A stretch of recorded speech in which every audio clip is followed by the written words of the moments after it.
ज्ञान की गंगा में, कृपा के सागर में, श्री हरि की चर्चा में आप सभी भक्तों का स्वागत है। आपने अधिकतर सुना होगा, जब कोई व्रत, त्योहार और धार्मिक अनुष्ठान होता है, सभी में प्याज और लहसुन का सेवन करना धार्मिक दृष्टि से सही नहीं माना जाता। जबकि लहसुन और प्याज तो सब्जी हैं, फिर क्या कारण है?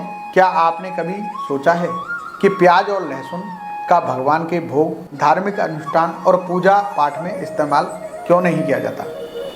धर्म ग्रंथ और वैष्णव धर्म के अनुसार किसी भी व्रत, पूजा या त्योहार वाले दिन प्याज लहसुन का सेवन नहीं करना चाहिए।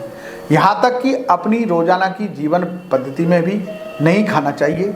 ये तामसिक भोजन माना जाता है जो विकार उत्पन्न करता है। इसके पीछे सबके अलग अलग मत हैं, पर धर्म ग्रंथों के अनुसार एक पौराणिक कथा है। समुद्र मंथन के समय विशाल समुद्र से माता लक्ष्मी के साथ कई रत्नों समेत अमृत कलश भी निकला था। तो अमृत पान के लिए देवताओं और असुरों में विवाद हुआ, तो भगवान विष्णु मोहिनी रूप धारण कर अमृत बांटने लगे। एक पंक्ति में देवता तो दूसरी पंक्ति में असुर थे।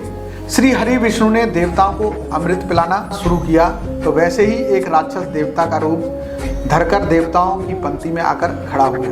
लेकिन सूर्यदेव और चंद्रदेव ने उस राक्षस को पहचान लिया और उन्होंने विष्णु जी को बता दिया। ऐसे में भगवान विष्णु ने अपने सुदर्शन चक्र से उसका सिर धड़ से अलग कर दिया। लेकिन तब तक थोड़ी देर हो चुकी थी। उस राक्षस ने थोड़ा अमृत पान कर लिया था जो अभी उसके मुख में ही था। सिर कटने से खून और अमृत की कुछ बूंदें जमीन पर गिर गईं। बस उसी से लहसुन और प्याज की उत्पत्ति हुई। जिस राक्षस का सिर और धड़ भगवान विष्णु ने काटा था, तभी से उसका सिर राहु और धड़ के केतु के रूप में जाना जाने लगा। क्योंकि प्याज और लहसुन अमृत से उत्पन्न हुए, इसी वजह से इनमें रोग प्रतिरोधक क्षमता होती है और यह औषधि में अमृत के समान माने जाते हैं। पर साथ ही एक सच ये भी है कि ये राक्षस के मुख से खून से उत्पन्न है, इसलिए अशुद्ध और झूठे माने जाते हैं और इसी कारण इनमें एक अजीब सी गंध भी आती है।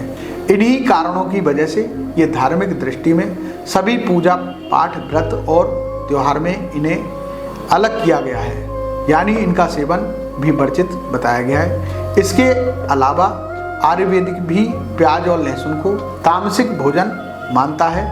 दरअसल आयुर्वेद में खाद्य पदार्थों को 3 श्रेणियों में बांटा गया है: सात्विक, राजसिक और तामसिक। सात्विक में शांति, संयम और पवित्रता जैसे गुण आते हैं। राजसिक में अंदर लगन और प्रसन्नता जैसे अन्य गुण, तो वहीं तामसिक में घमंड, तेज, उत्तेजना और क्रोध जैसे गुण आते हैं। इसी के तौर पर प्याज और लहसुन को तामसिक प्रवृत्ति में भोजन के तौर पर अलग किया गया है। इसलिए भगवान के भोग में साथ साथ स्वयं भी प्याज और लहसुन से परहेज करना चाहिए।